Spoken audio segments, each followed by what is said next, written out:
اعوذ باللہ من الشیطان الرجیم بسم اللہ الرحمن الرحیم وَإِبْرَاهِيمَ إِذْ قَالَ لِقَوْمِهِ اعْبُدُوا اللَّهَ وَاتَّقُوهُ ذَلِكُمْ خَيْرٌ لَكُمْ إِن كُنتُمْ تَعْلَمُونَ۔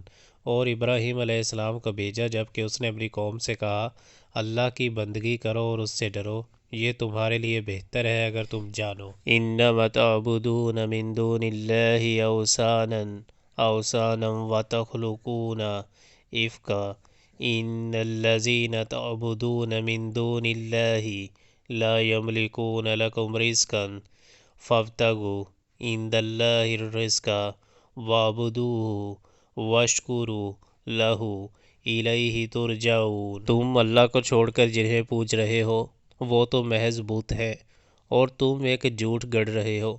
در حقیقت اللہ کے سوا جن کی تم پر ستش کرتے ہو وہ تمہیں کوئی رزق بھی دینے کا اختیار نہیں رکھتے۔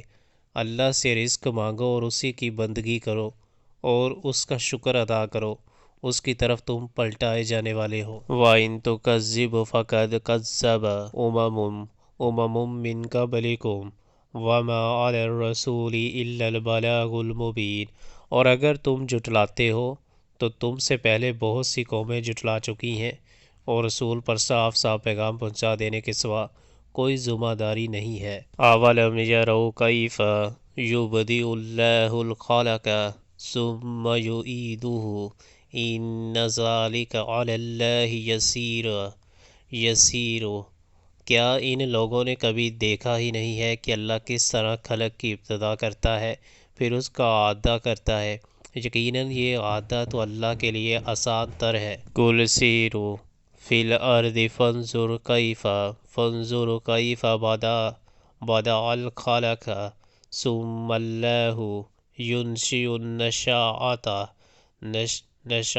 الْآخِرَةَ إِنَّ اللَّهَ عَلَىٰ كُلِّ شَیْءٍ قَدِیرٌ۔